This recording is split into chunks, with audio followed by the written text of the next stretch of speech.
Normally, I like to talk about my thoughts on writing craft and storycraft through my book reviews, my read-alongs. I even have a series where I wrote over 100 short stories over the course of 2 years.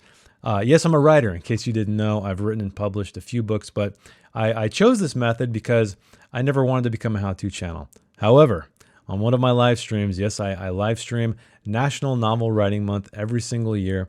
If you don't know what that is, it's where you attempt to write 50,000 word manuscript, first draft, over the course of 30 days. But somebody on that stream, he asked me what my process was. Do I go back to the beginning? Do I start at the end? Do I start at the middle? How do I make sense of this madness, these 50,000 words of complete garbage that I've spent all this time writing? Well, that is what this video is. This is going to be about my process, my 5-step process, in fact, about how I take a first draft all the way to the end. Now, these are not all of my ideas. I've picked them up along the way from writing craft books, podcasts, videos I've watched, but I've transformed them. I've twisted them. I've bent them to my will to fit my own process. So some of these may work for you. Some of them may not. The idea here is to share my process and hopefully inspire you or help you if you are stuck in your own journey of taking your manuscript from first draft to final draft and hopefully publish it, because hey, I'd love to read it. But before I move on, I would like to let you know I have a Discord server, yes, where you can talk to me as well as all these other people about writing craft, storytelling, all the great books we're reading, all of the movies and TV shows we're watching. The link is in the description below, and I hope to see you there. So with that said, let's talk about the 5 steps to finish your novel or graphic novel or screenplay. I know. This goes against everything you've heard, right? Once you get to the end of that manuscript, you need to go back to the beginning. You need to read it. You need to feel the characters. You need to immerse yourself in the story. This is why I discourage it. Unless you have been away from it for a very long time and you have absolutely no idea what you've written. And even when you go back and read it in that state, skim it. And I stress skim it, because you will get lost in the weeds. You will not see the forest for the trees. You will find yourself editing at a line-by-line level. Grammar, prose, pacing, characterization, all of these things.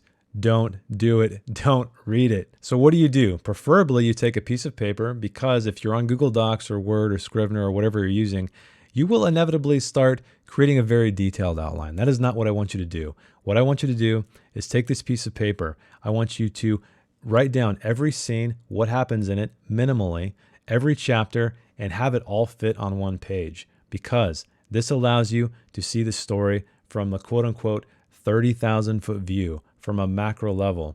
It will allow you to see the broken things, the things that work, the missing things, because that's what matters at this point, not the line-by-line work. Remember that outline I told you to just write? That one-page outline that allowed you to see the things that worked, the things that didn't work, the things that may be missing from a macro level? Well, this is the second layer of that. So what is a value? What is a charge? And how do they relate to your story? Well, a scene value or charge is the emotional state of the character at the beginning of the scene and the end of the scene. If there is not an emotional state shift from that character from the beginning to the end, the scene is broken, period. The scene is broken. Here's the most basic example. Your protagonist enters the scene very happy. Something happens. They exit the scene very sad.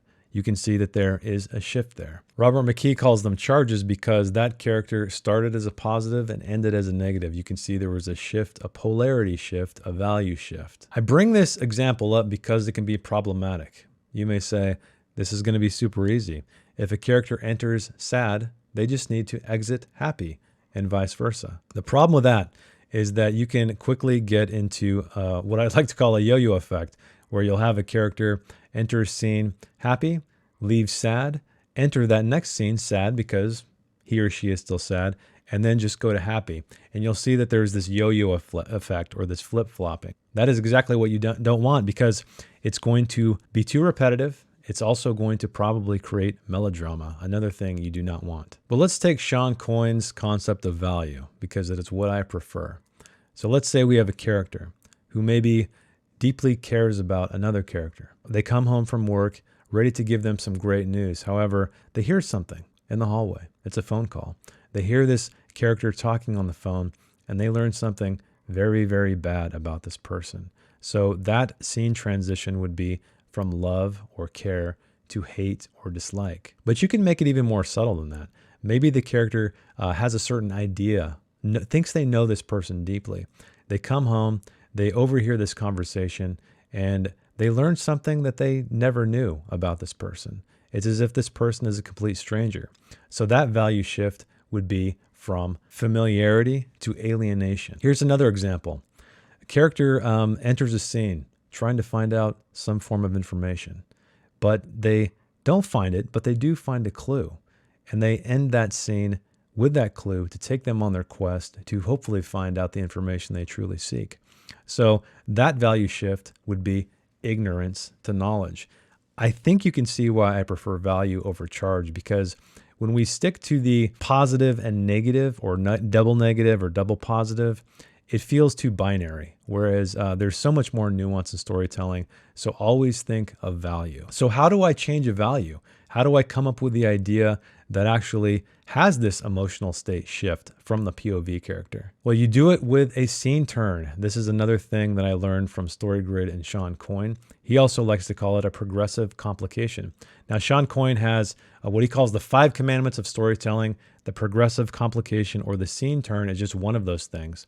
All of the other things are valuable, but I'm only going to focus on the scene turn because to me, it's the most important aspect of a scene to have, because it will guarantee you having an emotional shift. So what is a scene turn? A scene is when the POV character experiences something or has a revelation that changes the trajectory of the scene. That means they entered the scene with a plan, a game plan to solve their problem. However, something happened, an event or a realization by information or maybe something they saw forces them to change tactics to move to the end of the scene.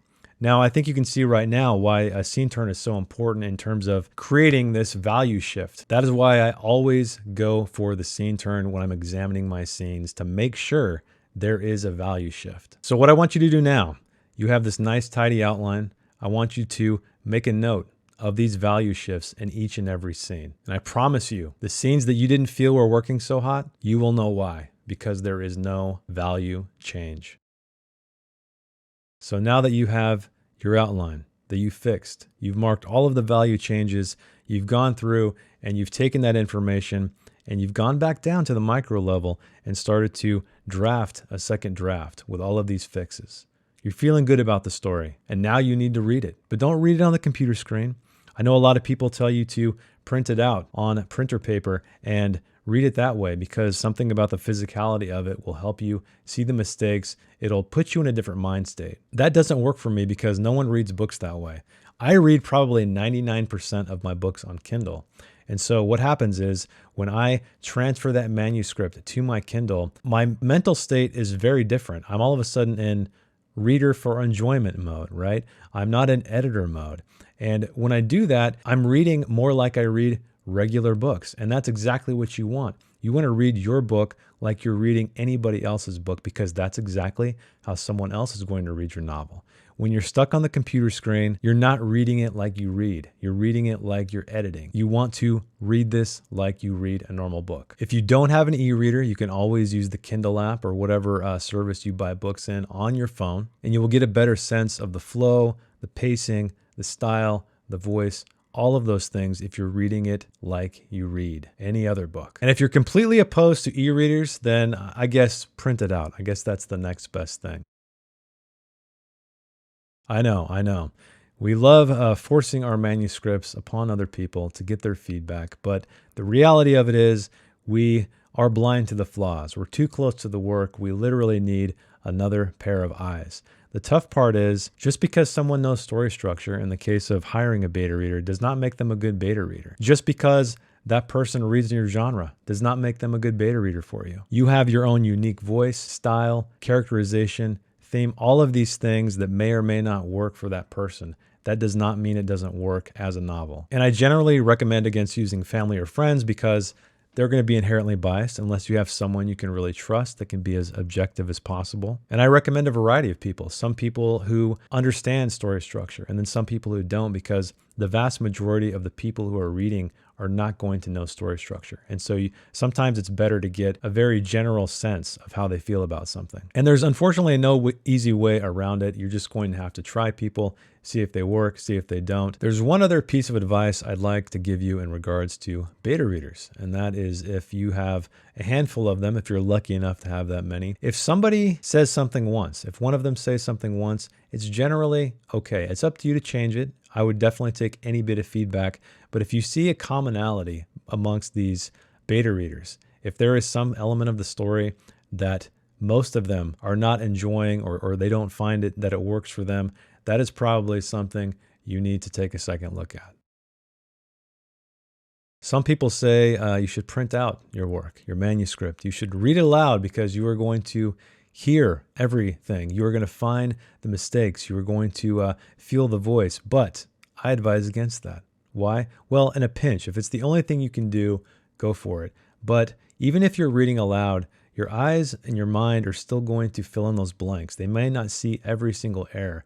That is why I have the computer read it back to me. And in recent years, there's been great improvements to the robotic voices we find on Windows and Mac OS. I'm on Windows 11 personally, and the natural reader voice there are pretty damn good. There are also other free and paid options you can find online. That is all up to personal preference because sometimes it's important to find just the right voice. So now that you're not reading it, your eyes aren't going to fill in the blanks. You are not going to miss those mistakes. The computer will enunciate every single misspelling, will not enunciate every single misword, which will make your job of editing line by line that much easier. All right, here is step 6, the bonus step. And I think this goes without saying, but before you send this thing out into the wild, hire an editor. Sometimes you can find a developmental editor. And if you're not sure what that is someone who looks at your story from a global view, right? They're looking for characterization, plot problems, structural problems, not so much the line-by-line stuff, not grammatical things. And if you're a little more experienced,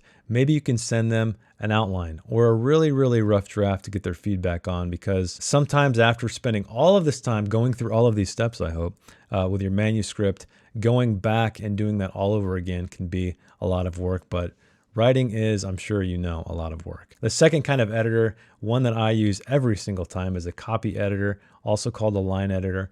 They're the people who comb through your manuscript for grammatical things, consistency, voice changes, overused words, all kinds of stuff like that. And sometimes you get really lucky, and if somebody really likes your book, or if they're particularly generous, they might give you a little bit of developmental editing tips as well. I know my first editor, for instance, with my first book, she actually gave me a lot of developmental feedback while I just hired her for copy editing. So you might get lucky too. But just like with beta readers, you got to find the right editor for you. Again, it's not about the genre.